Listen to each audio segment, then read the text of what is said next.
Okay, thank you for being here. I'm going to go ahead and call to order the Fair Board meeting of November 8th. And just want to read the legal notice as information for our audience. If you're not satisfied with the decision made by the Metro Board of Fair Commissioners today, you may appeal the decision by petitioning for a writ of cert with the Davidson County Chancery or Circuit Court. Your appeal must be filed within 60 days of the date of entry of the board's decision. To ensure that your appeal is filed in a timely manner and that all procedural requirements have been met, please be advised that you should contact your own independent legal counsel. I will share, you see an empty seat next to me. That is our legal counsel. She is not here. I don't know if she's lost or trolling over at the other property, but in her absence or until she gets here, I'm going to introduce Tom Cross from Metro Legal, who will be here to stand in her stead just in case we have any legal questions. Having said that, I would like to seek approval of the minutes from the previous meeting, and I'll entertain a motion. Madam Chair, I move that we accept the minutes as received from the previous meeting. Thank you. Is there a second? I second. It's been moved and seconded. I'll give you just a minute to take a look, and then we will discuss and move approval.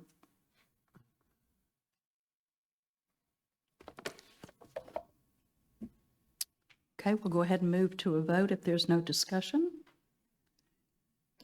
Okay, and we will go around the room, and I'll start with Commissioner Owens. I approve. Commissioner Hendricks, I approve. Approve. Commissioner Avila, Approve. and I approve as well. And we will now move to public comment time. Is there anybody wishing to make a public comment? We do limit the time to 2 minutes per person. Okay, seeing none, we will move to monthly reports, and I will call on Satrice to give us a financial update. Hello, everyone. The financial information presented today is preliminary, and our revenue and expenses for October 2022 may not have been recorded to the ledgers as of November 7th, 2022, when this report was created. The preliminary actuals through October are as follows. Revenue is approximately $1,058,561. Expenditures are around $1.7 million, resulting in a net loss of approximately $701,985. Depreciation expense is $113,546. So the total net loss is roughly $815,500. Below you will find an itemized list of our revenues and expenses. Our total revenue source, our top 3 revenue sources are flea market, corporate sales events, and divisional fair. Flea market revenue is roughly $183,137, which represents 17%. Corporate sales events is around $419,040, which represents 40% of our total revenue. Divisional fair is $409,300, which is 39% of our total revenue. Our top 3 expenses are payroll, purchased services, and utilities. Payroll expenses, $472,615, which represents 27% of our total expenses. Purchased services expense is $580,117, which is 33%. Utilities expense is $151,931, which is 9% of our total expenses. For the month of November 2022, our revenue projection is approximately $203,400.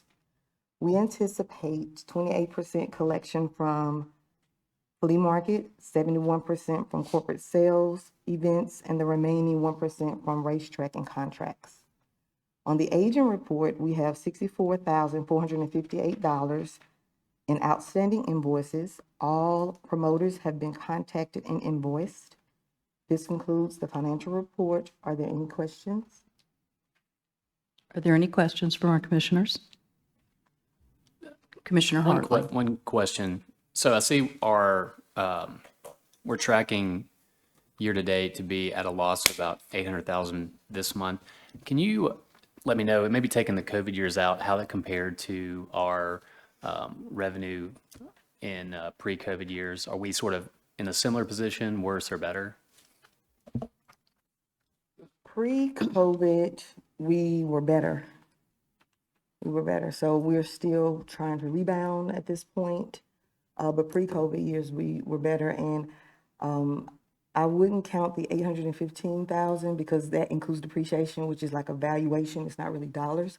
So I would look more at the 701,000. In sort of the pre-COVID years, if you had to put a ballpark number, and I won't hold you to the exact number, but sort of where were we about? Were we about break even, or were we running a little bit of a deficit? Or can you kind of paint a picture of where we were pre-COVID versus where we are now? I'm just trying to kind of gauge I our wouldn't trend want to line. speak to that. I wasn't here during those times, so That's I fine. wouldn't want to. So very different. Make sure everybody's off. Very good. Flea market's down about 60%. So that's where you're going to see one of our biggest gaps from pre-COVID to post-COVID. It is trending upwards. I will say that in our October flea market, we were at 65% capacity, which was our highest capacity to date since we've reopened after COVID.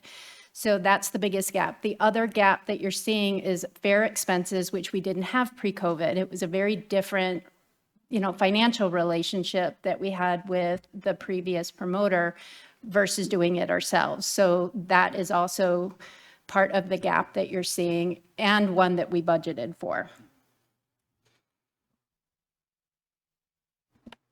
Any other questions? Yes, on the agent reports, the hemp show and corporate magic, are they previous customers or this is their first time being clients of the fairgrounds? One is a returning client, the other was new. Corporate Magic had a question on the invoice, so that was something that we were trying to clear up. And then as far as the hemp show, that is a past due payment, which we are pursuing other options of collection.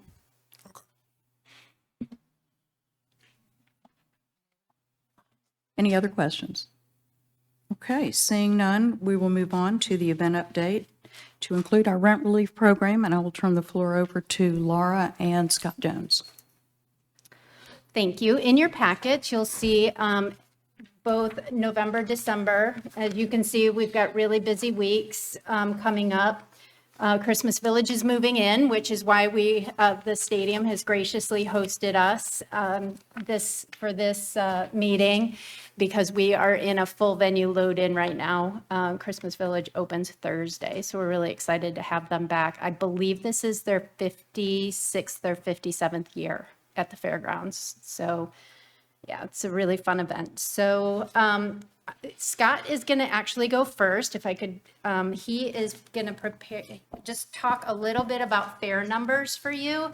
And I know he'll probably say this, but these are preliminary figures, but wanted to give you an idea of where we were. That's why you'll see draft on this presentation, just because we will update the numbers as we finalize them. Well, good afternoon. Just happy to report, the fair, we pretty much went through uneventful as far as any incidents during the fair. We did transport a few folks that were dehydrated, just typical cuts, scrapes, things of that nature. So that's always a blessing when you get through a 10-day event like that. Starting the fair, of course, we had, as far as social media, our campaigns, we had 0 followers, 0 everything. So we started with a new image.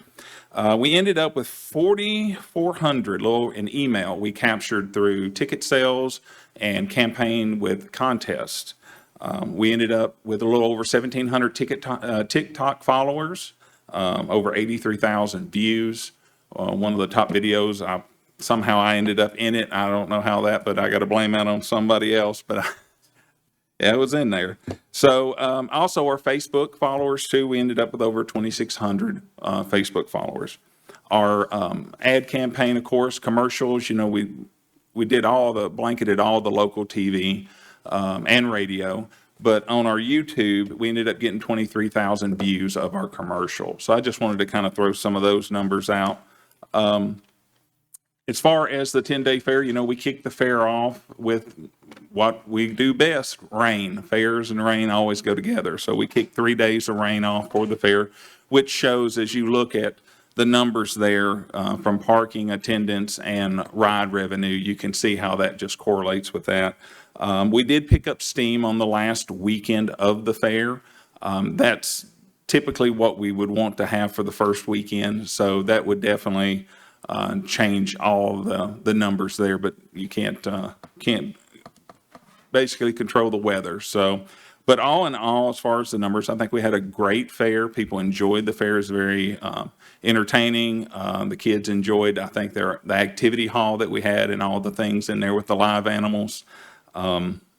So if there's any questions, yes. Commissioner Hartley? Yeah, thank you for this report. So on the daily ticket sales, is this showing revenue or the number of attendees? That's attendees, just paid attendance. And it's, like I said, right now, Satrice, myself, this is all draft, so that's Okay. we just So- did attendees. Should this be 31,000 attendees? Yes. Okay, great. Ticket sale as far as attendees, sorry, yeah. Do you have a projection of what you're looking for next year? Well, as far as attendance wise, if we're in the same footprint, I definitely with 10 great days of weather, it'd be nice to increase this, 30% attendees. The last Saturday and Sunday, we were pretty much at capacity, could have got a few more, maybe 500 folks. There's a point there where safety becomes an issue when you get overcrowded. Everybody wants to be on the midway at the same time is what happens. You have so much other areas of the fair from livestock to the buildings, but everybody with their armbands want to be at the midway. You want to, okay, Commissioner Hendricks. I said, so looking forward to the future, we're planning to do our own fair now going forever and forevermore, Yes, correct? So looking at that or thinking about that, have we begun to look at what next year is going to look like? I mean, you typically plan a year out. So when Yes, when you finish this one, are we already preparing for next year? Yes, sir. We are evaluating things that went great, things that maybe not so well, things to reevaluate what we should do, try new trends. There's some conventions coming up that I'll be attending, looking at new ground acts and things that we can use at the fair. Then, of course, with construction at the fairgrounds, that's changing the footprint. We have to adapt. That's something for the next 3 or 4 years until construction is done. Nobody else has anything. Do you want to have? Yeah, I just had a question. So to ahead. your comment, is it, you said typically the last weekend is the highest attendance? Yes, sir. Okay. I just wanted to clarify that, just seeing the difference in numbers. I know the rain was a factor, but Yeah. so for next year, and future fairs, we should expect that the last weekend is the highest. Last weekend will always, Okay. that's the typical in the fair industry. Thank you. Yeah. So I do want to ask, I know that we started late this year, and I know that that certainly impacted, I would think, marketing and attendance. How much sooner are we going to start getting the word out next year? Well, yeah, that definitely, of course, we still have the constraint of Metro budget, July 1st.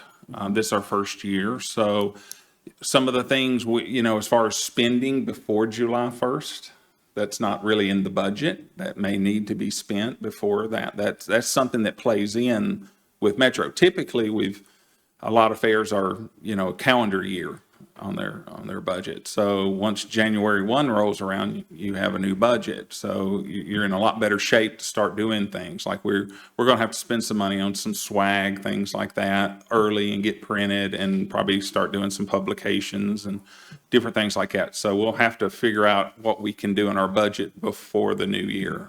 Okay. So noted. Yes.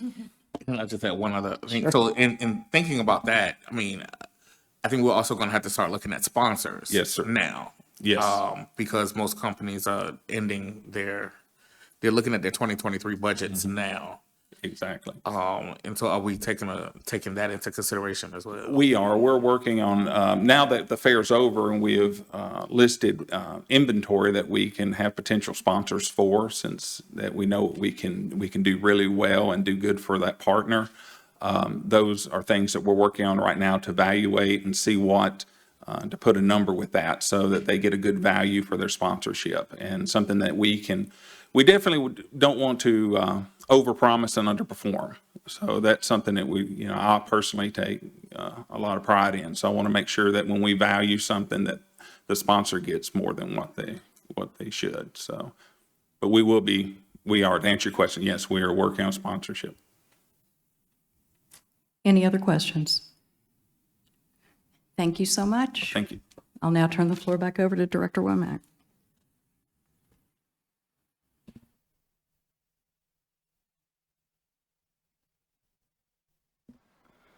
Okay. The request from Commissioner Hendricks last Fair Board meeting was an update on the flea market rent relief. And we are finishing up, let's see, August, September, October, so 3 months down. And just a quick reminder that this program was funded with approval from Council with American Rescue Plan Act funds. We were appropriated $1,045,000. And we also entered into a contract with Pathway Lending.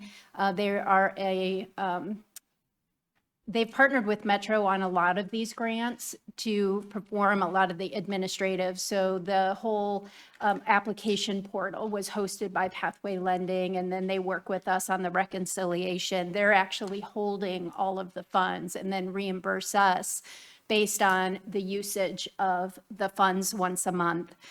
The program we launched in August of 2022, and then the resolution itself that established this program did require some tracking of certain metrics, some which we were doing anyway with the mayor's office for performance, and then also demographics, activities, and business impact as a result. It was assumed prior to this getting up and running that the vendors who participated would be able to reinvest the savings that they were seeing from the rent relief. And so that is some of the questions that we asked. We are required to do a follow-up survey once a quarter to see how the impact was impacting each of the vendors. So I didn't have a lot of participation in the first round of the survey. This is only a sample size of 31. That's all who responded.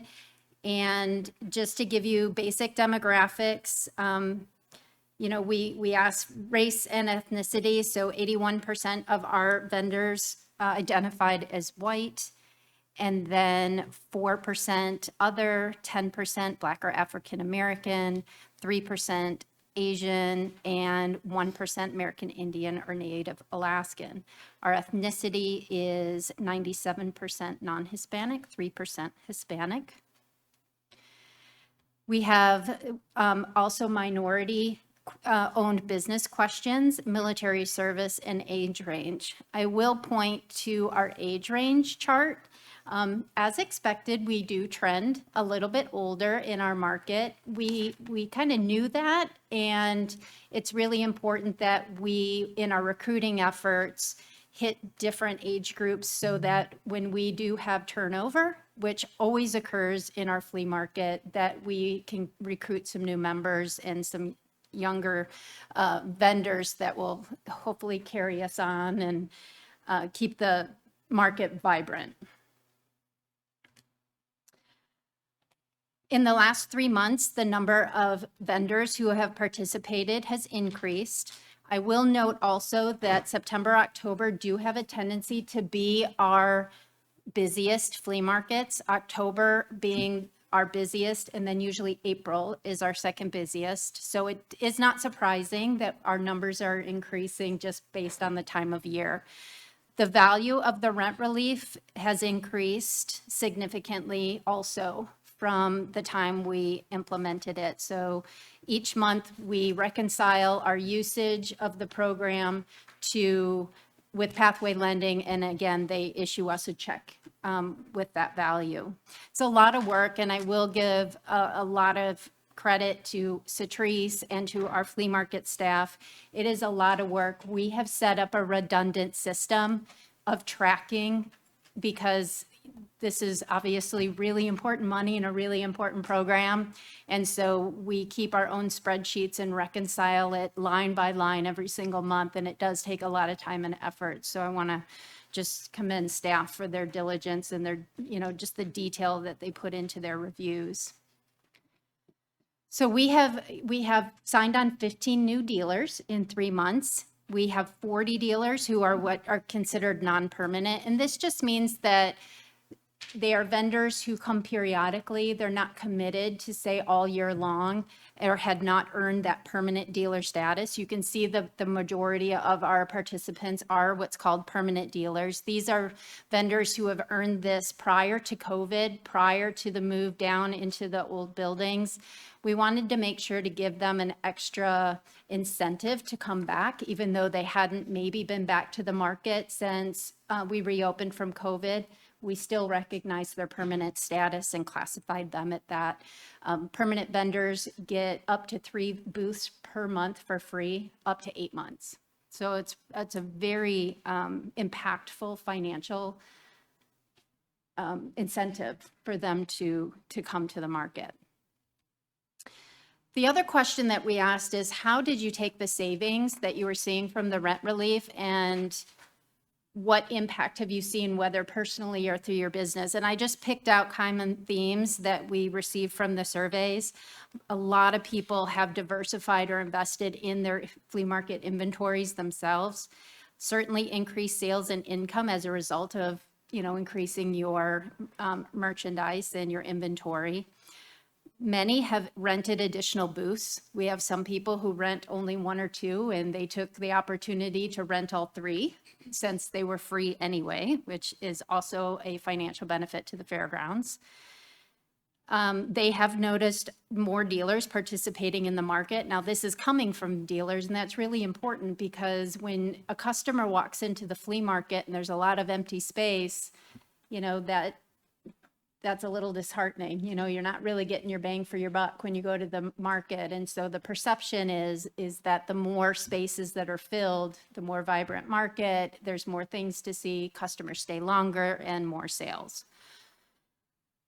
A lot of people did indicate that just the financial relief reduced stress if you have a slow month. So as we go into November and December, even though it's close to Christmas, those aren't typically our biggest months, especially going into first quarter calendar year, January, February, March. Those are pretty slow months for the market because of the weather.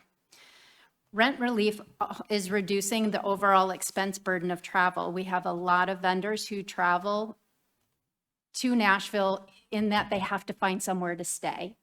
And so without it, they said that they wouldn't be able to afford to come here if they didn't have that relief. But several did also indicate that the inflation and the cost of goods has increased enough that it kind of neutralized the rent relief savings because their inventory or their raw materials are costing more.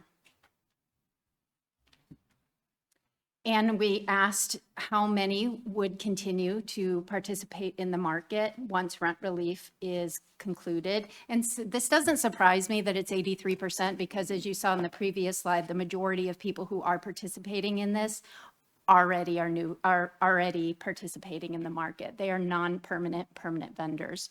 So this doesn't surprise me. Our goal, of course, is to get some of those 15 new vendors to continue to come back to the market once this program's done. Do you want to address the things that we're going to do moving forward to increase the response rate of the vendors in terms of being able to track what's going on? Are we going to be picking up the phone and calling? What are we going to do to try to increase from 34 people to a higher number? Well, I actually did get several more responses since I put this presentation together. So One of the things that we do on a monthly basis is we do monthly outreach via a newsletter, just to, talk about things like this, rent relief, when the market is, when move in, doing surveys. So that is one method. The other one is we do quarterly vendor meetings in person. And so we'll actually do touch bases with them personally through those vendor meetings with staff so that we can increase that participation. Do any other commissioners have questions? Commissioner Hendricks? Yes. What ways has this program been advertised, or are we using any kind of methods to reach out to some new vendors or new dealers? So it is, we put it out on social media, of course. We put it out on our website.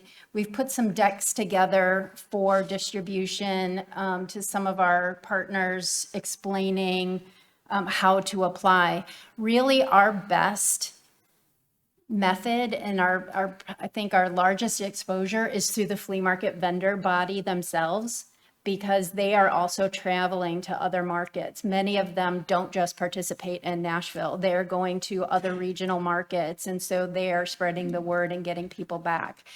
Flea market staff is actually going back also and reviewing our vendor lists from pre-COVID and just cold calling everybody, just inviting them back, telling them about the program. So there is a lot of one-on-one outreach from our flea market staff to vendors that we know have not returned since we've reopened. And then my last question, Madam Chair, if I may, are there any goals for participation or any goals for the program as far as like you want to bring in X amount of new vendors, or you want a certain number of the current ones to stay, so on and so forth? When we first projected participation, when we were going through the program design and going through the ARP funding committee and then council, we were hoping to recruit 30 new vendors. We're already at 15 in the first quarter. So I think we're doing really, really well there. That would be my primary objective, is to get new vendors in, or returning vendors who haven't been back since we reopened in 2021. Oh my gosh. Yes, 2021. So great job. Any other questions? Yeah, just a couple of things. One clarity. So these numbers, August, September, October. So these are 92, 124, 138. Can you just give us, for the record, overview of the actual program? How much money are these vendors on average getting? And is it for a year? So how the program was designed was based on vendor classification. So new vendors are eligible for 1 free booth up to 2 months. Non-permanent vendors are eligible for up to 2 booths for up to 4 months. And then permanent vendors are up to 3 booths for 8 months. But they have a 12-month window to use that. So if you miss a month, if you're sick or you're just taking a month off, you're not going to lose the benefits, and you can still max that out. A typical booth, an average cost is about $100. So some of our outdoor booths are $75, but some of our indoor booths are either $115 or $135. So it really depends on where the booth is located and how much money. But it is upwards of, I think our largest potential monthly savings is about $368, and that would be like 3 indoor booths. So it can be pretty significant. Otherwise, we still have permanent vendors who only take their $175 booth for free. So they're not interested in expanding. Either their inventory won't support expanding, or it's just a personal choice for them to not expand. Thank you. Commissioner Hartley? Thank you, Director Womack, for that update. We committed as a city back in 2010 to continue doing flea markets on the site here. COVID was a big hit. So just sort of tell me, how do you see the trend line for the flea markets right now? Do we feel like we're on a good path, or do we feel like we have some additional work to be done? I think this is a great example of programs that you guys are putting in place to try to get over a very difficult piece of work, which was COVID. But just kind of help me understand, do we feel like we're on a good trend, or do we need to take some additional steps to continue this activity here at the fairgrounds? I do think we're on a good track, but it's going to be slow. And I hope it's not as slow as a decade ago. I'll remind you, back when you mentioned 2010, about 2010, 2011, the fairgrounds went through some traumatic times. And it took the flea market took a pretty significant participation hit at that point, and it took us 3 to 4 years to fully recover. Now, I hope that it doesn't take us that long this time. And this is a big kind of stimulus to get people's interest back into the market. And like I said, we are seeing renewed interest from people who had not come back after COVID. A lot of people found a different way to support their businesses. A lot of people went online, and travel's a big thing right now. It's expensive to travel here with, we dealt with high gas prices. And so some people were just not willing to make that trip in. And we do have a lot of people from out of town that travel. So I think is kind of some of those costs level out and decrease, we're going to see more participation. But it's a lot of different inputs that affect that decision to come to Nashville once a month. Thank you, Director. And one follow-up question. One thing I think would be good from an oversight point of view, if you guys can prepare this, is just a dashboard showing sort of our participation rates month over month for the flea market as we're now past COVID. So number of both dealers and number of attendees. I think that'd be great to have. We don't even have to review it at the meeting. We could just have it in the packet and look at it. But I think seeing the year or month over month would help us see the sort of health of the program. I'm happy to do that. We actually report those two metrics to the mayor's office, and they post that on their website. So we do two things. One is the number of vendors, and two is occupancy. So we take our total number of booths that we have available, and then just a simple division of occupied versus non-occupied. And like I said, that's where we got that 65% for October. But I can pull that for you. They have a nice, pretty charts. Thank you. Okay, we will now move to the Executive Director's report if you have anything else to add, and I know you do. I do. I have a really special announcement, and I'm probably going to embarrass him, but David Lewis is here. And after 25 years, he has announced his retirement from the fairgrounds, and he is going to be sorely, sorely missed. And I just wanted to wish him a congratulations. He's still going to be with us through the first of the year, but congratulations, David. 25 years.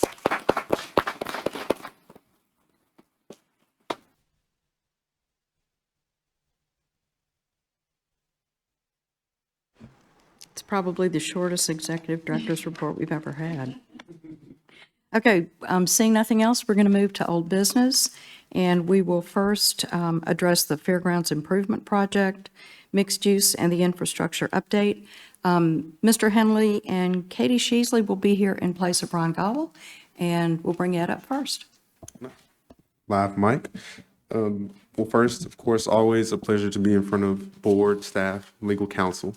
I'll be presenting financial updates for the fairground improvement projects. I do believe that you all have dashboards in your packets. I'll be reviewing from those as I go through my notes.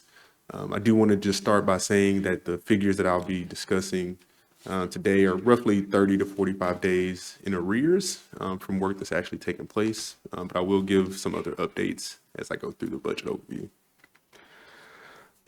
First and foremost, I think it's important to note that there's approximately 98% of the funds allocated for the fairgrounds improvement projects that have been spent to date.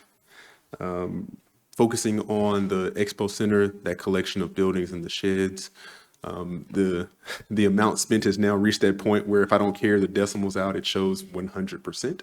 But just highlighting that there's approximately $160,000 that are left in that allocation.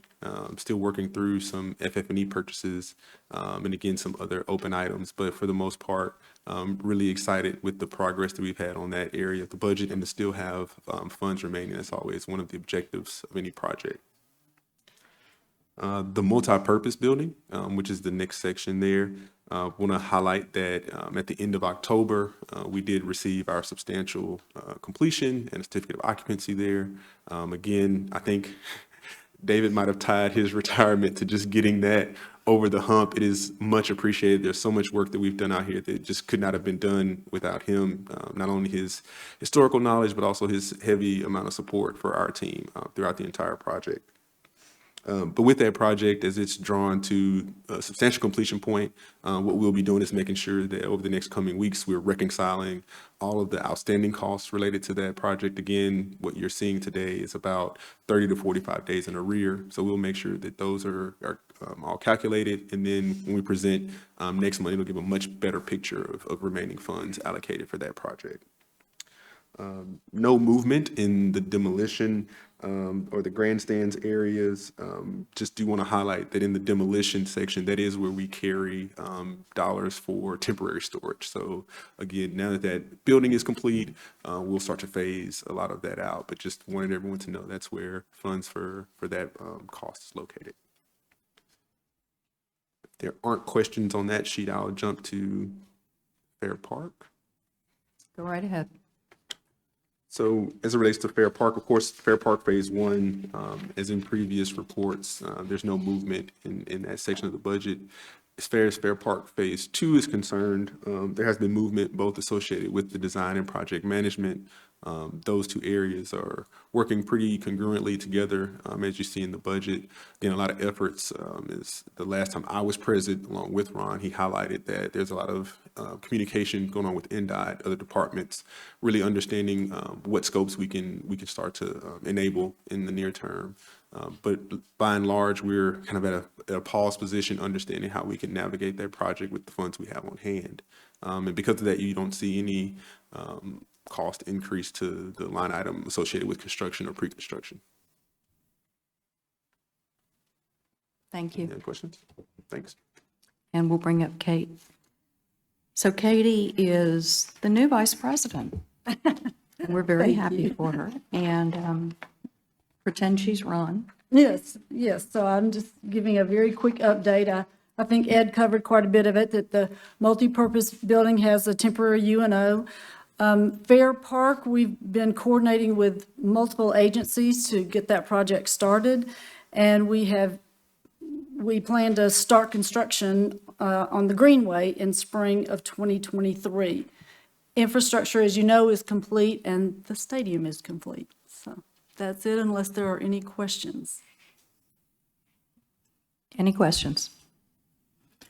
Thank you so much. I do have one quick question. Sorry. As I'm struggling with my phone, is there an update on the internet service here? Has that been? That's a great question that I cannot answer.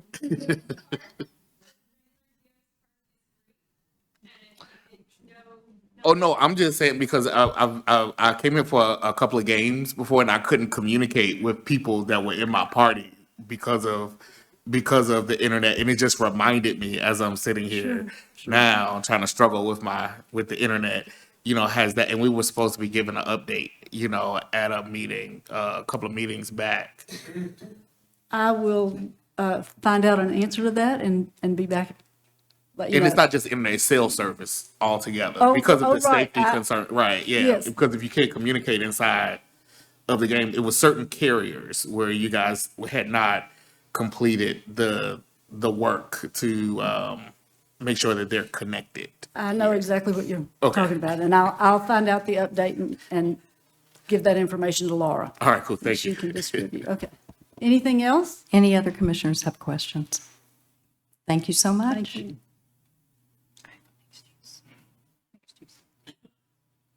I have a mixed use update.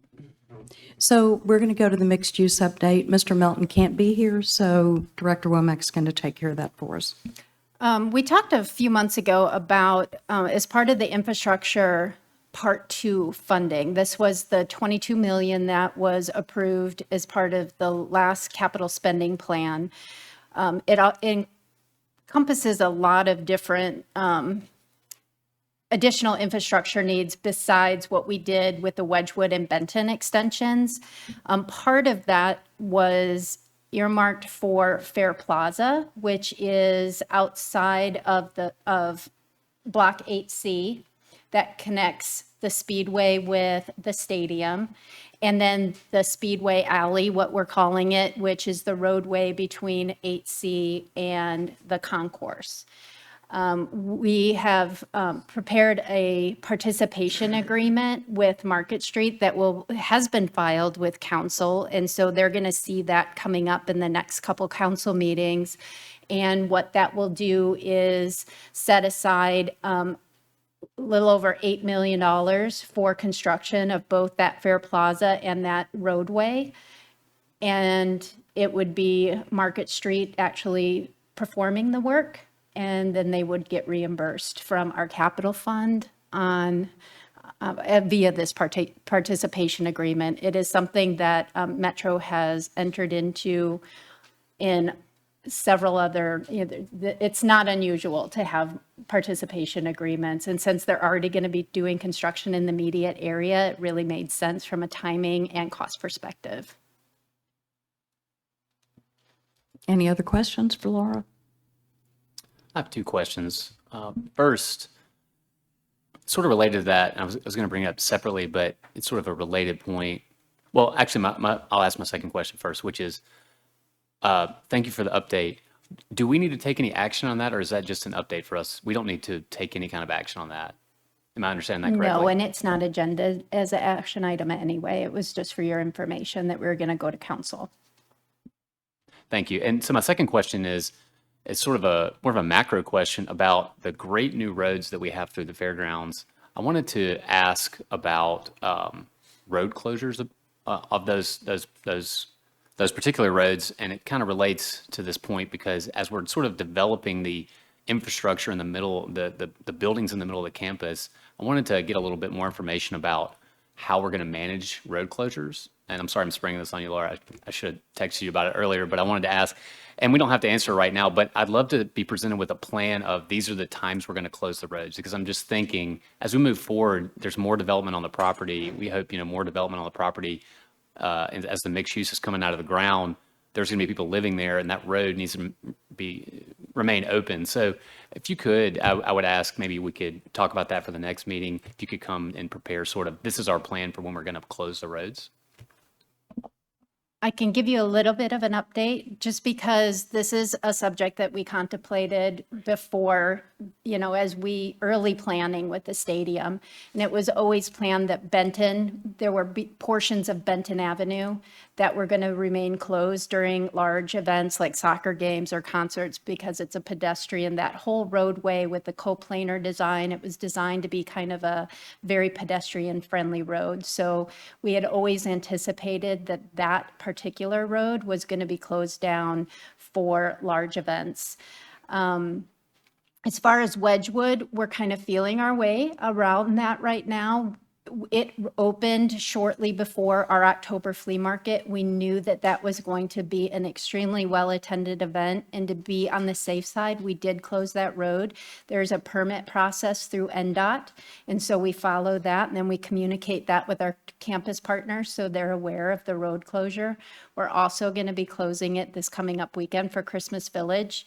When Christmas Village falls on a holiday, which it does this year, Friday is Veterans Day, with school off, we will probably be at near capacity. And so again, for pedestrian safety, we completed a permit and we'll be doing road closures for Friday, Saturday, and Sunday to accommodate the large number of people who will be parking across the street. And then we also hire traffic officers to facilitate crossings at the crosswalks. Thank you. That's a great update. And again, I think the top line message is the new roads and infrastructure are great. They're a great community benefit. Frankly, I'm self-interested. I drive down that Wedgwood extension all the time. It's wonderful. And I think it really just goes to just making sure we inform the community about when those roads are going to be open and closed. I think figuring out ways to communicate that effectively is something we should think about. I think that'll be really well taken in the community. And then related point is just as we're continuing to see the infrastructure come out of the ground in the middle of the campus, I just worry that we're going to have a lot of pressure on road closures versus access for those middle blocks. So it just really speaks to what is our plan for central planning for the whole campus and those kinds of things. And I know you're on top of it, but I think just maybe just continuing to kind of give us an update on how that's progressing and feeling our way forward on that would be really helpful.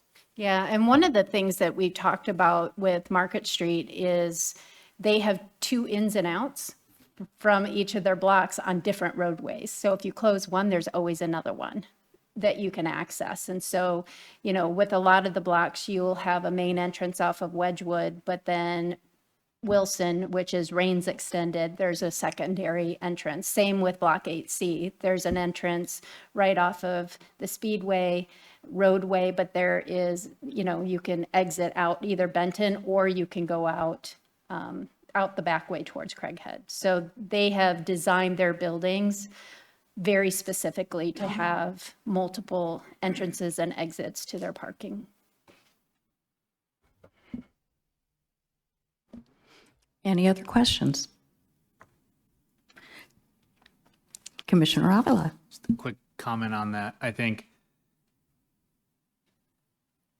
as we think about the ongoing communication with the community, I think that what would be helpful when we see this calendar of events on these monthly meetings, it would be helpful, since you're going through the process of NDOT to close specific roadways, to have another line item to show when those roads are going to be closed. I think that just helps. And then as we think about a plan to communicate with folks that use it, and just other groups around town, that just reminds us, hey, the road is going to be closed and we have to get the word out.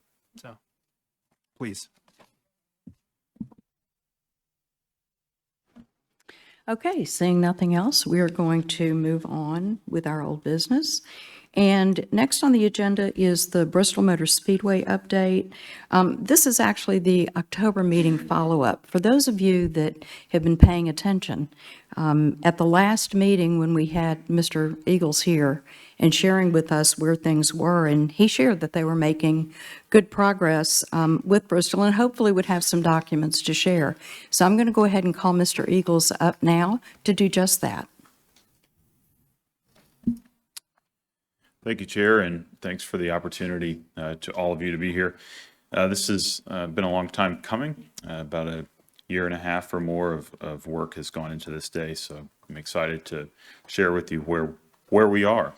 After I walk you through some slides, you'll also hear from Tom Cross with Metro Legal to brief you a little bit on the process and how this will play out over the period of weeks and months. Hopefully, not only with this body, but with Metro Council and the Sports Authority. So each of you should have a packet in front of you with this slideshow, as well as a fact sheet, a deal summary document, and then a lease agreement document and a development agreement. And those documents will be posted at 5 o'clock as well for all the public to review along with you. I want to emphasize as we go through this presentation today that this is a start of a process with the Fair Board. We're anxious to hear your input and your feedback and continue to work with you throughout the process. Can I control the slides from here? There we go.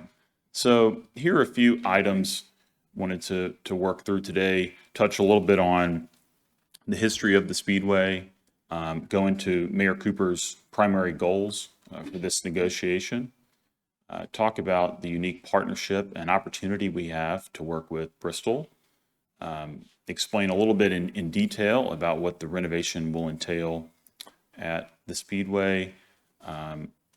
Also, after Tom Cross speaks, Jerry Caldwell from Bristol will be presenting, and then Butch Spearden from Nashville Convention and Visitors Corp so he can talk about the motivations for what is another exciting partnership that really makes the financing of this proposal possible.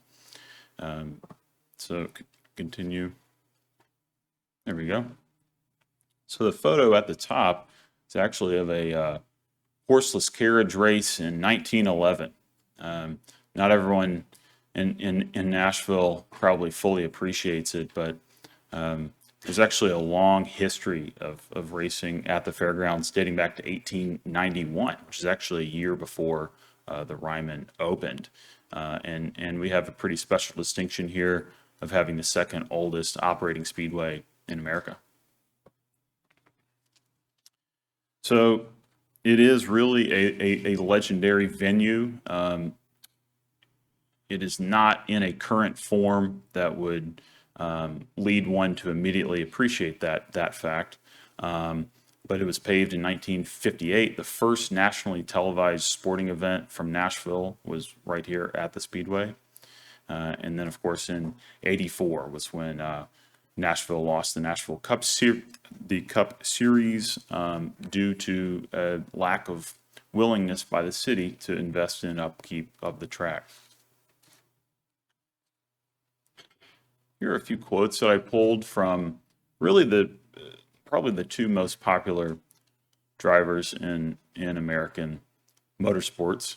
And you can see their specific love for this facility. Chase there is talking about the environment at the fairgrounds and how special that is, and really how unique it is in sports to have a venue like this, so close to a thriving downtown, and then of course the historic nature of the track, and a short track which is both the past and the future of NASCAR.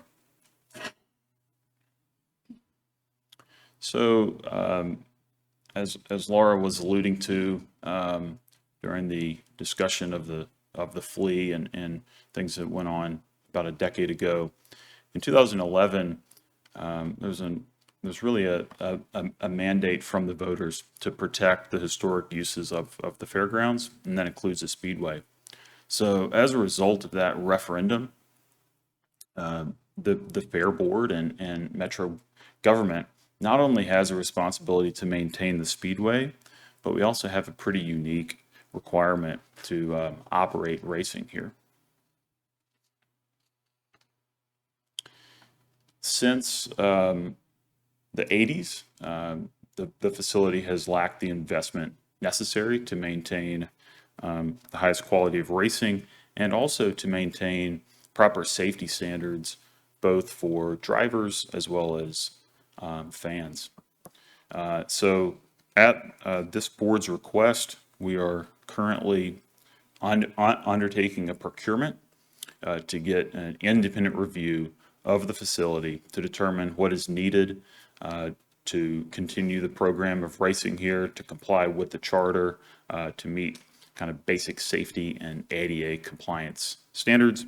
Quick update on that. I received back from Metro Planning this week an update that we did have 2 bids on that RFQ, and both of them were under the threshold, so we can move forward with that procurement in the days ahead.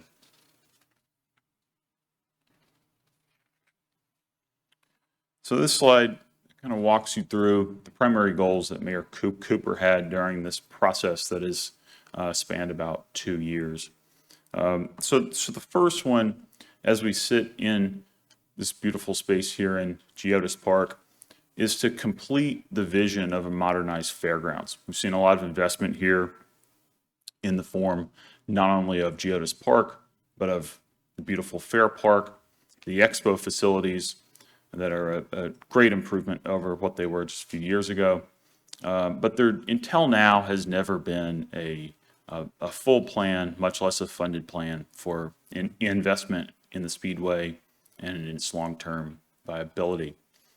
The second goal here is shifting that financial burden that was put in place by the referendum and our obligation to maintain the facility, shifting that off of Metro general payers through a partnership, not only with the state, but with our tourism industry and Bristol. And so having Bristol as a key partner will allow us to both continue operating the facility and continue maintaining the facility.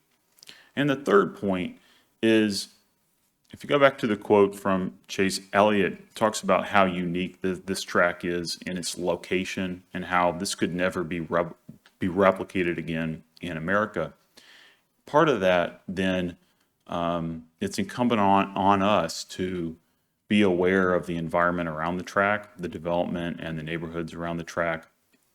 And as we chart a path to bring a better future to the Speedway, also keep in mind that the goal is a better environment, not necessarily more racing. And so we'll get into that a little bit later here. So this leads us to the partnership with Bristol. Bristol is truly a first-class operation that will allow Nashville to bring a higher quality of operations to the current facility. So after we signed the letter of intent with Bristol about a year and a half ago, we started working on both the term sheet as well as the lease agreement and development agreements. Those agreements are not in final form. That's why we're bringing them to you for your feedback and review.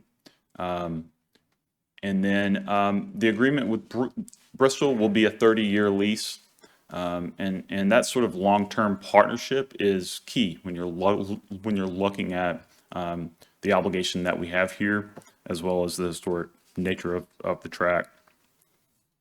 The last point there, Bristol is not only going to be a key partner in bringing high-quality racing back to the fairgrounds, but they're going to be able to build out programming throughout the year that will really supplement the sort of growth that has happened at the fairgrounds.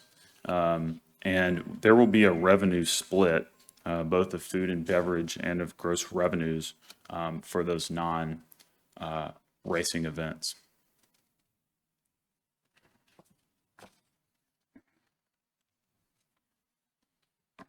So this walks you through a little bit of what we have in mind for the proposed renovation to the Speedway. The capacity at the Speedway roughly double, and it will turn the facility from being a place that is specifically home to racing to being a multi-purpose venue that can be used year-round. Talked a little bit about the spectator safety and driver safety components. Those will be in place as well as a sound mitigation system that when paired with the implementation of mufflers for non-NASCAR races will result in a profound reduction in noise for the neighborhood. And then for those of you who've spent time in the grandstands and at the Speedway facility, you'll of course recognize that it is not in ADA compliance, so it's a key part of this plan as well. As I said before, it's not only the partnership with Bristol, but it's the partnership with the state and with the Convention Visitors Corp that makes this possible. And really, that's Butch can speak a little bit to their motivations, but the interest both in getting another valuable event space downtown in an area that is very hard to find that space. I know we went through that here with a particular vendor here just a few weeks ago. Very hard to find convention and event space in the downtown. And then the economic impact that this brings to the city and to the state, and the ability for Nashville to continue to expand its portfolio of large events.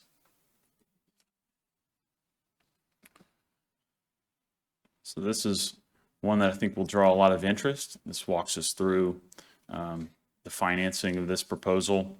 You'll see at the top the two upfront contributions, each of $17 million, one from the state and one from Nashville Convention Visitors Corporation. In addition to that, there will be revenue bonds backed by recurring revenue streams in the form of rent, both from Bristol, payments from NCVC for use of the space, as well as this Fair Board will receive a rent payment as well from Bristol. They will be using on 3 of their major event weekends, they will be using the expo facilities. And so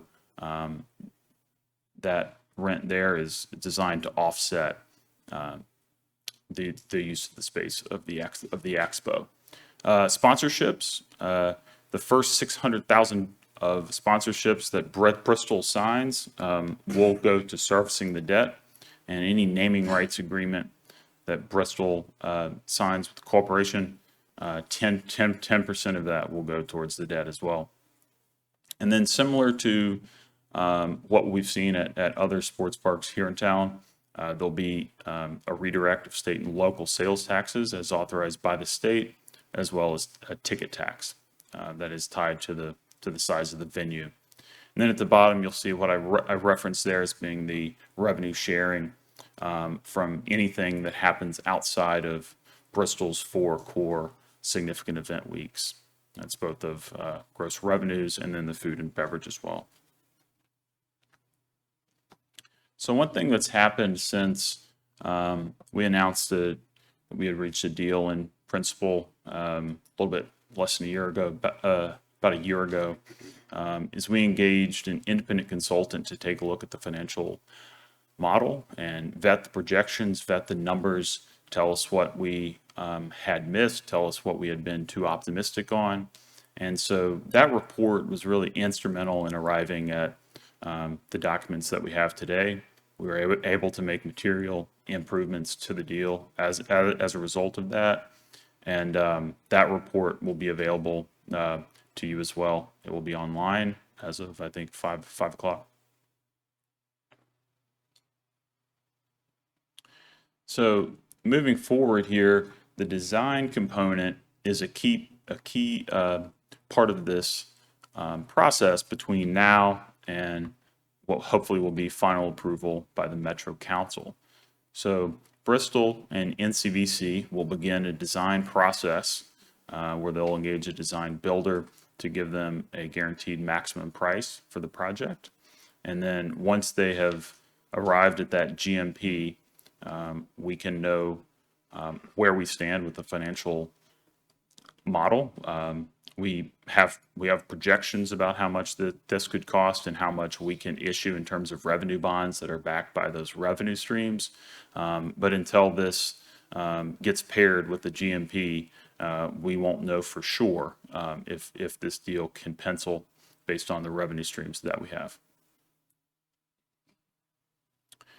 So Bristol will have significant role here at the Fairgrounds as a partner if you approve this deal. You'll see that for 3 of their 4 significant event weeks, they will also be using the expo facilities, and they'll be building out a program year-round of events outside of just racing. Another material change that we were able to secure in negotiations over the last year is addressed in that 4th and 5th point, which is the commitment to have NASCAR Cup races. Bristol and Speedway Motorsports control 11 other facilities, and there's a lot of demand throughout the sport. This facility is unique, and it's uniquely beloved in a lot of ways. But for them to step forward and make a commitment with something that gives us a great deal of confidence in this deal, and if they don't bring a cup race, at least every other year, there are stipulations in this agreement that protect the city. You'll see here that bottom point will keep us from getting in the same predicament that we are in now, where we have a facility that is heavily depreciated, still outdated, needs a ton of work. They will be managing the capital improvements, and within the plan, we have a funding mechanism to make sure that the facility is properly maintained.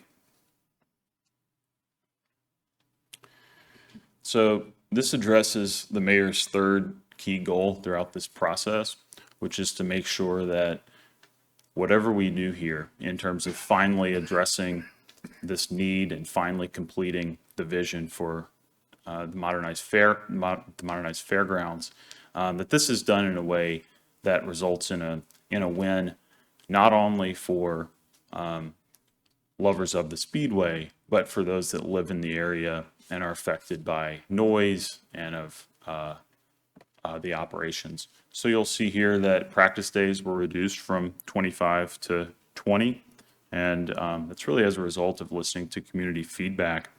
And I want to make a specific note that not only will practice days be reduced, but with hours remaining the same, there is no fear that hours will somehow be expanded as part of this agreement.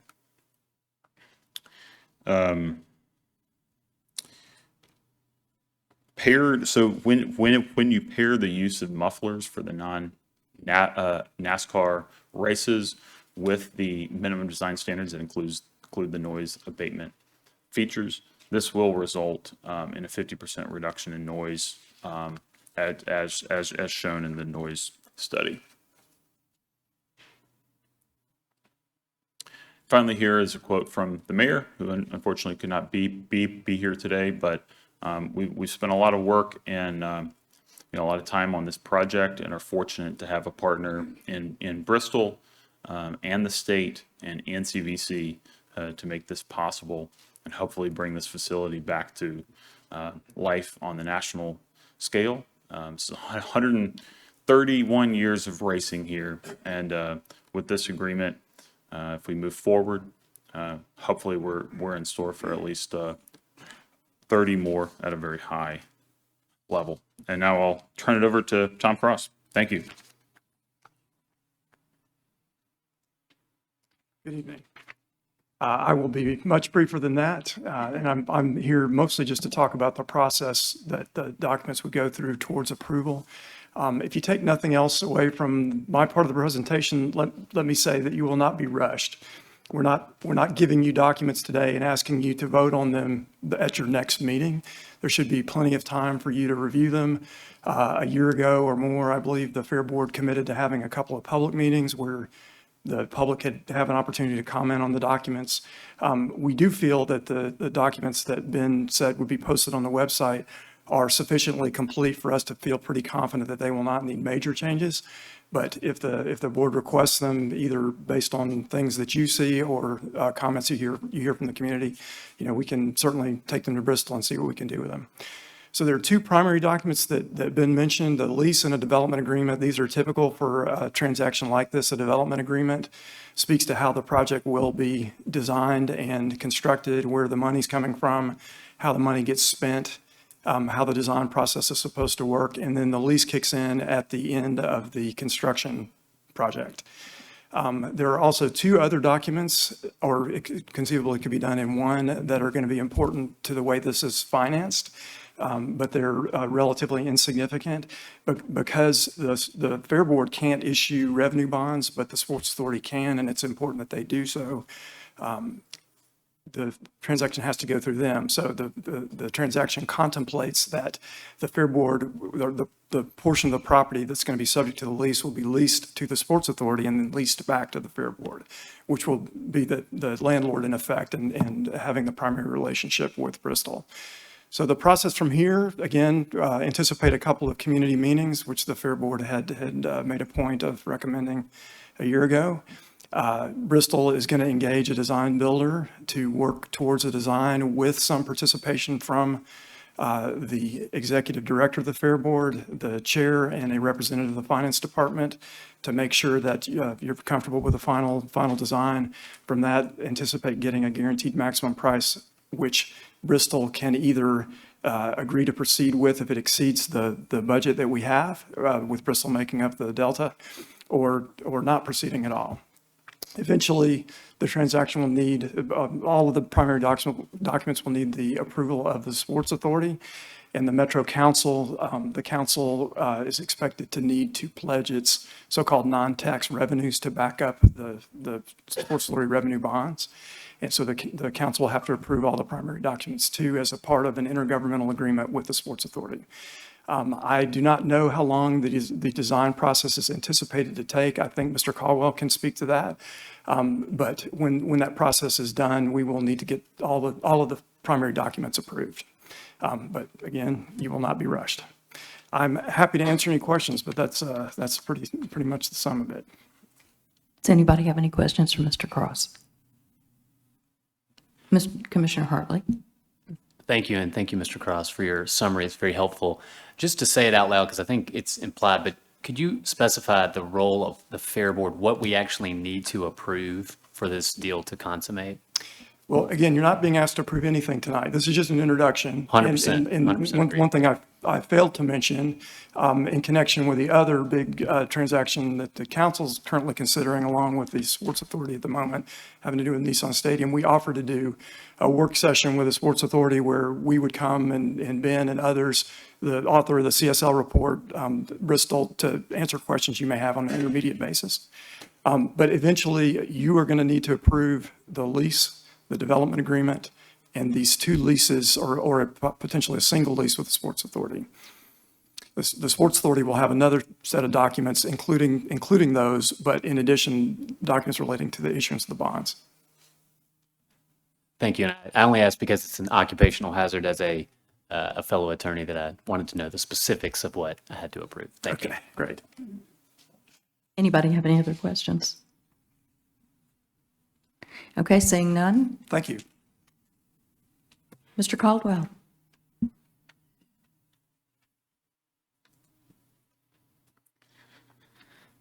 Thank you. Good afternoon. Thanks for letting us come join you today. This is certainly an exciting step in the process. It's been one that's a long time coming and still a lot of work to do, but we're excited to have this step in the process. I do want to give a special thanks to Tom Cross and Ben Eagles and all the other folks who have worked so hard on this for presenting these draft contracts today. Also, a special thank you to Butch Spiriton and the NCVC for their strong commitment and support of this project. We're thrilled to have the opportunity to work with the mayor, all of you, Metro Council, and other government officials in the Nashville community as we try to breathe new life into this legendary Fairgrounds Speedway. This really is a true win-win-win for the city of Nashville, our organization, and racing motorsports fans. The agreement will lead to the restoration of one of the most historic and revered motorsports facilities in the world and ensures the future of Fairgrounds landmark. It shifts the substantial financial risk of the Speedway operations away from Metro taxpayers to a facility management company who can give it a strong financial future. It completes the transformation of the Fairgrounds into a special destination for the community and for visitors. And as we've been in discussions with some of you and the community throughout the past couple of years, we've listened to what you've had to say. And I stand here today to ensure you that with this, we will continue to do that with this project. We will be setting out to modernize the venue with state-of-the-art sound system state-of-the-art sound reduction wall barrier and reducing the impact overall to the neighborhood. This contract isn't about more racing, as you've heard from Mr. Eagles. It's about the quality of the racing and the facility. We'll be maintaining the 10-race season with fewer track rental days, thus reducing the overall number of hours that are going to have cars on the track. And we are focused on being a good neighbor. So it's something we do at all of our facilities, and we will continue to do that here. In addition to bringing major NASCAR races back to the historic facility, we'll create a calendar of local racing and special events that generate positive economic impact for the region. We anticipating continuing to work with Track Enterprises to assure that local racing continues with a local and regional racing program. I also want to note the support of the state of Tennessee. They have recognized the value of this project. We are very appreciative of their continued support and investment in this project. The estimated economic impact of our presence at the Nashville Fairgrounds Speedway with the events we'll bring is $200 million a year. That's according to an independent analysis by Oxford Economics. The final point I want to emphasize is about our commitment to the city of Nashville and the community. We are serious and eager participants in our communities all over the country, and I assure you we will do the same here in Nashville as well. It shows in the way that we treat our employees, our neighbors, and the way that we establish partnerships that extend the mission to area nonprofits. It's a priority for what we do. At our other 11 facilities across the country, we're committed to being good stewards of the trust that the community places in us. And over the last 18 months, we've had 25 different neighborhood meetings and numerous conversations with community partners. We will now circle back to continue those conversations with those groups and those individuals and share more details and get their feedback. Also, in the summer of 2021, we began outreach to local nonprofits in the Fairgrounds community. And we had one simple question to them: how can we help you with your mission? And that's when we formed a community partnership commitment with 5 area organizations that operate in this neighborhood. Conexión Americas, which assists immigrant families with social and economic civic integration. Operation Stand Down Tennessee, which connects military veterans with resources including housing and employment. Boys and Girls Club of Middle Tennessee, which helps youth with academic health and mentorship. Glencliff High School and Fall Hamilton School, both located right here near the campus.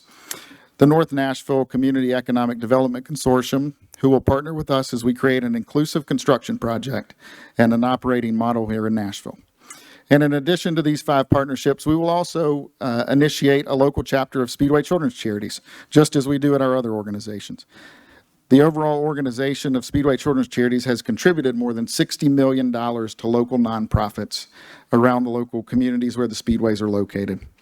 We are excited about the road ahead. Look forward to continuing to work with each one of you and continuing this conversation to make Nashville Fairgrounds Speedway the special place that it should be. Thank you, guys. Thank you so much. I'd like to now call Mr. Spearden.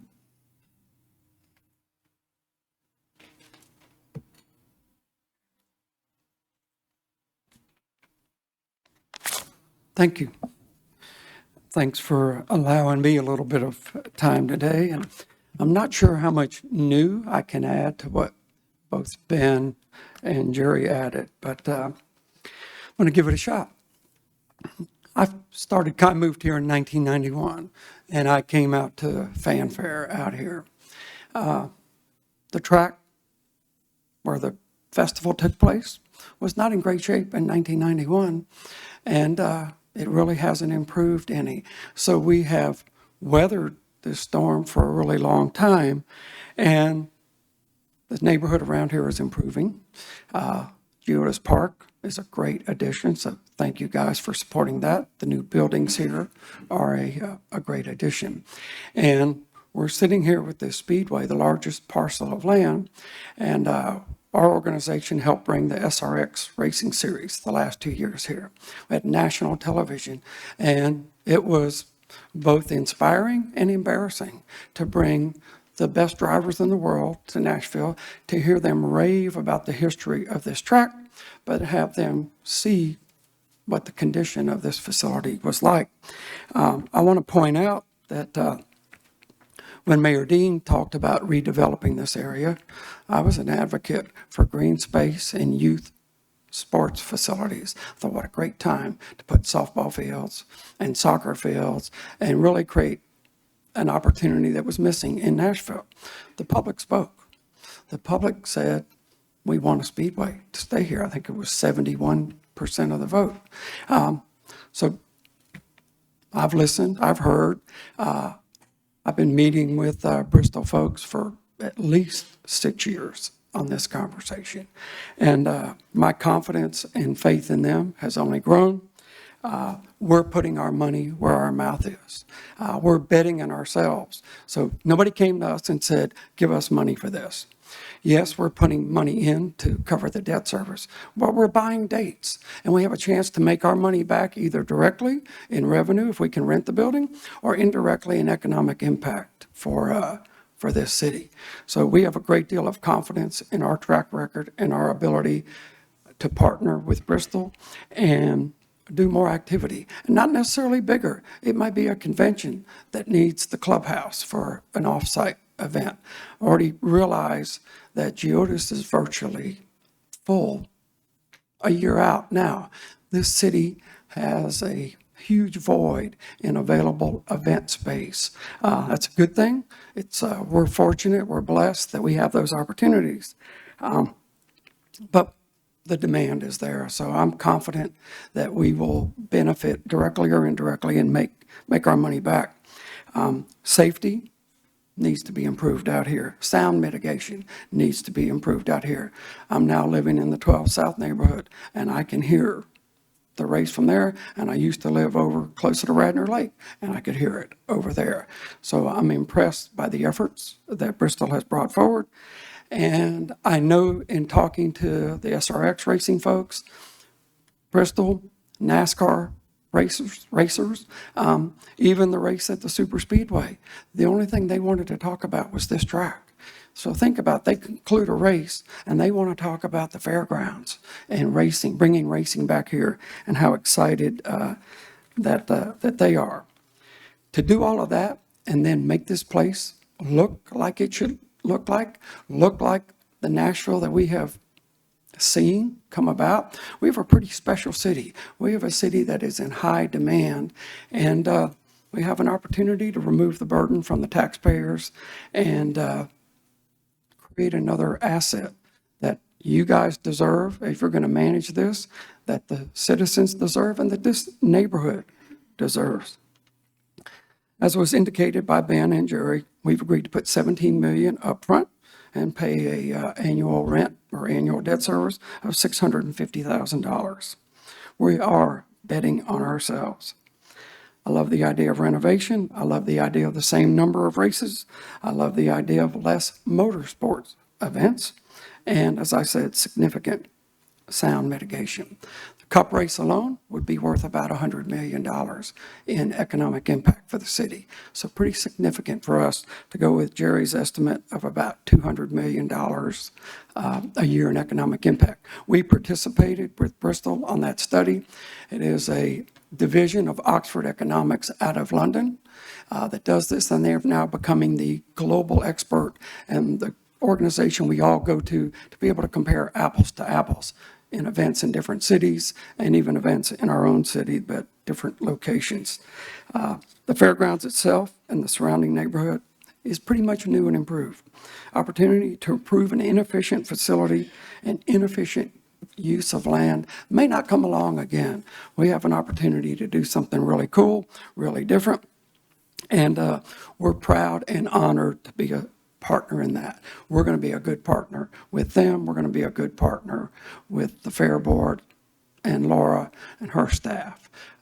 We look forward to the opportunity of working together. We have tried numerous occasions to find some things to work on, and it's always been hard. And I think this provides new life and new opportunity for us to do a better job of advocating for the fairgrounds and the entire complex out here. So thanks for listening. Thanks for considering all of this. Just know that we're committed to doing everything that we have said. And maybe the last thing I would say is we have a pretty good track record so far over at least the 30 years I've been here of delivering on what we put out there. And we don't intend to stop now. So happy to answer any questions or leave you alone. Commissioners, anyone have a question? Seeing none, we appreciate it. Appreciate that. Thank you. Okay, we're going to move on to the Community Impact Speedway Policy Discussion and Consideration. And we have Mr. Bergeron here representing NIAC, and I believe he has a short presentation.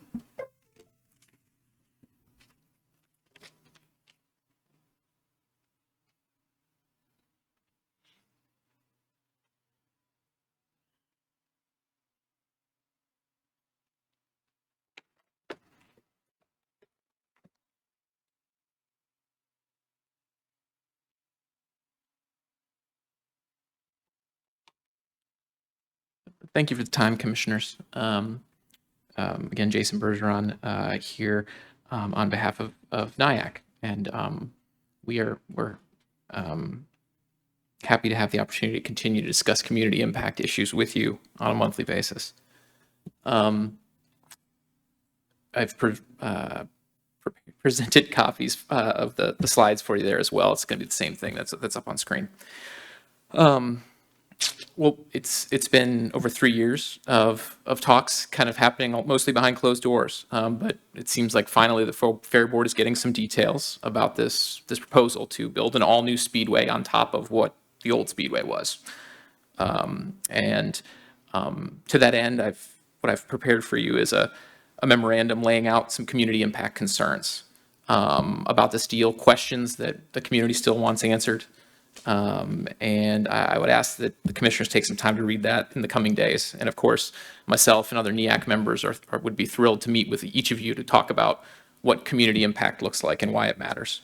The memorandum you have represents dozens of meetings. And also many attempts to try to get SMI and BMS to try to engage in transparent, good faith discussions so far. That hasn't gone super well. Maybe a course correction is in order. Maybe they're ready to listen. That would be great if they are. We can hope for the best. But it's going to take a lot to get to a fair deal that protects the community. And it's going to take this Fair Board a lot of work to really dig in on the details, to be transparent. And so that's what we're really hoping to see. Can I have the next slide? And it starts with honesty about our options. Could you go back to the last one there, Laura?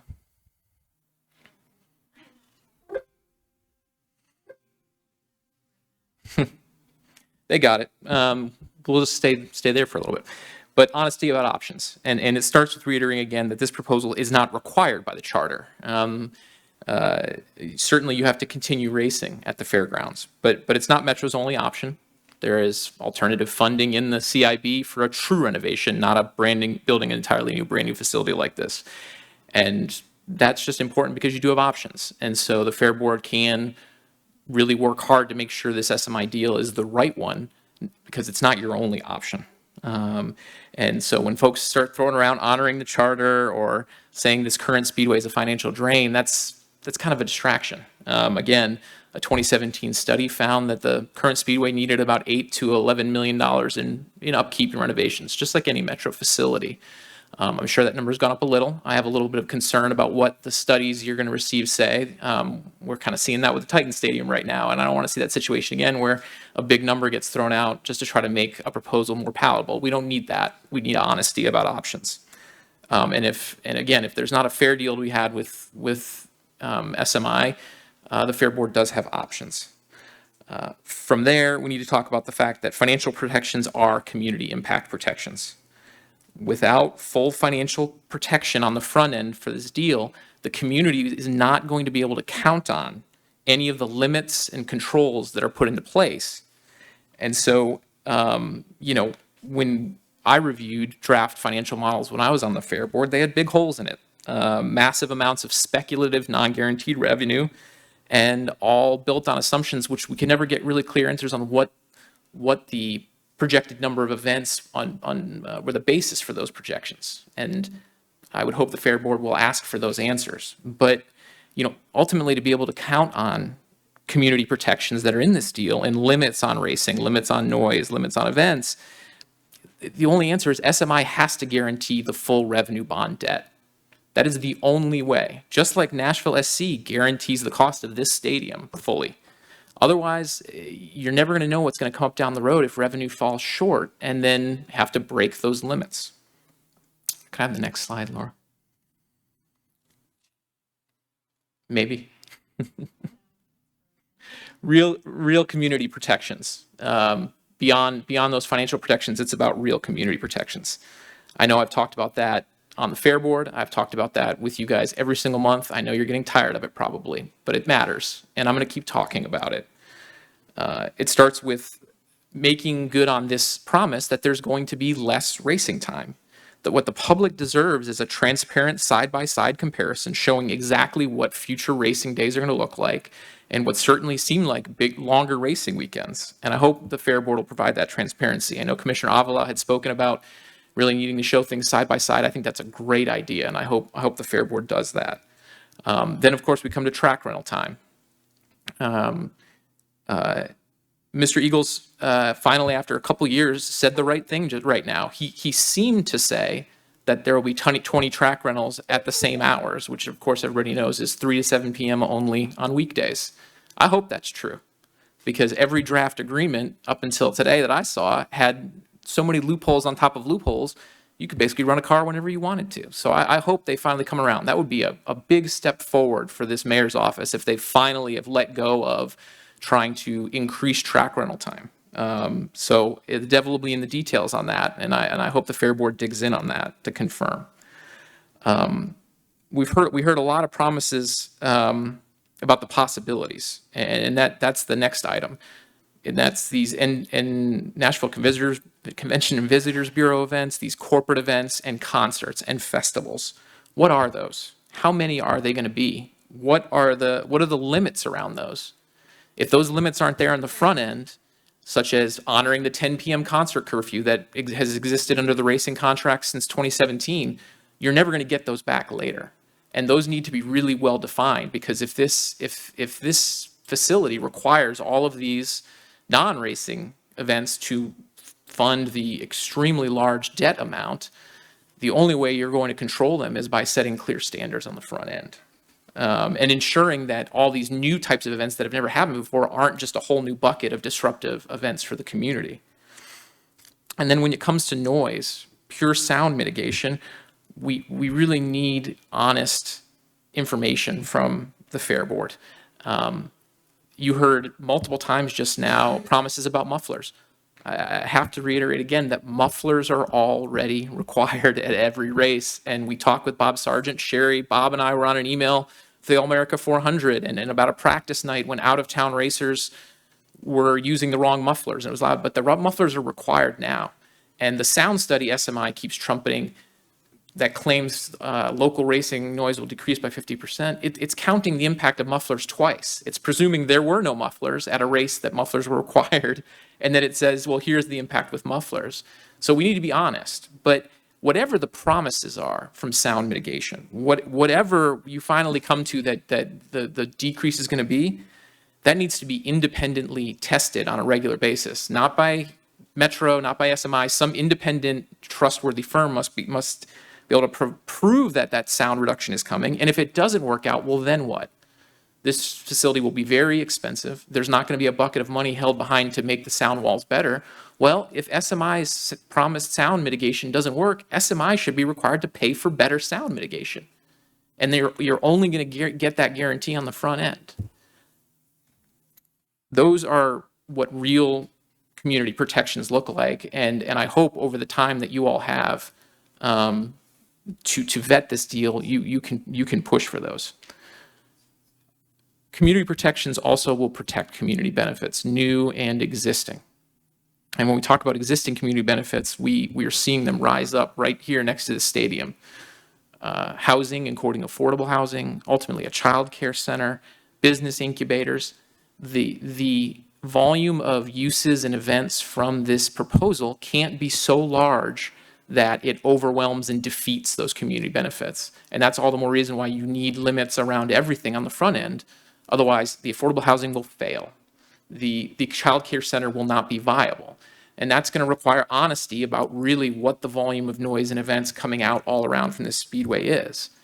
And, as for whether there are new community benefits that come out of this deal, the only way you're going to know that is if you stand tall and stand clear and say that SMI must release their actual community benefits agreement.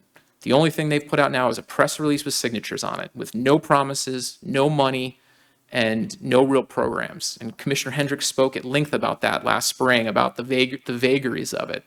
And if there's not real written community benefits agreement like the Nashville SC one, then there are no promised community benefits. It's that simple.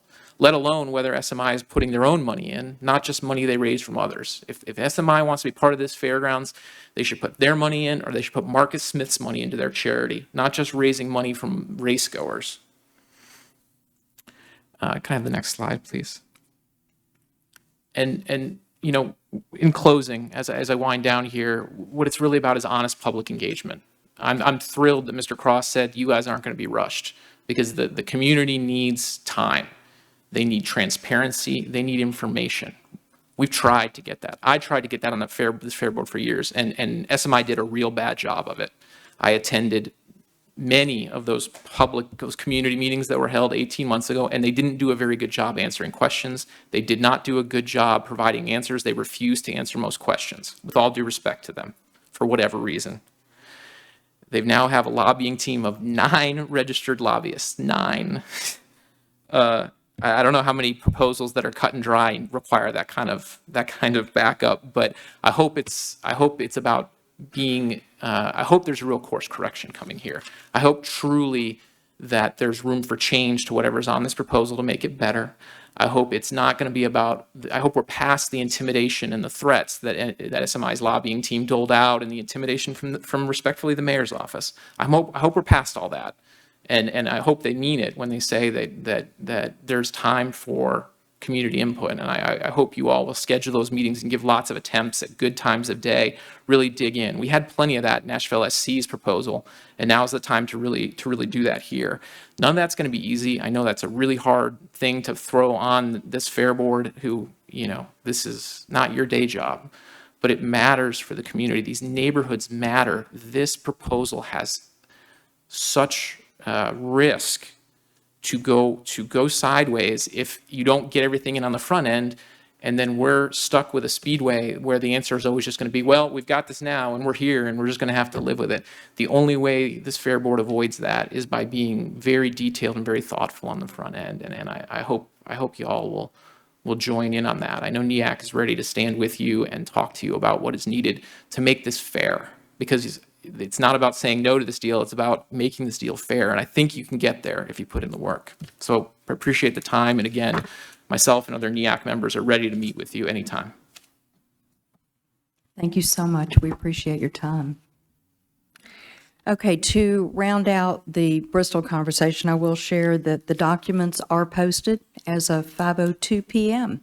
So you can access those now if you'd like to take them home, and it's a good long read. I'll just share. Did you? I sent us a beach read, that's all.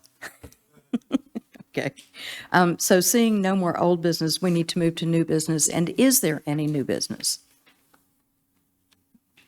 Great. Seeing no new business, we will now move to adjourning the meeting if I have a motion. Madam Chair, I move that we adjourn this meeting of the Fair Board. Thank you. Do I have a second? I need a second, folks. Second. Thank you. All in favor? Aye. Opposed? Aye. Thank you. We are adjourned.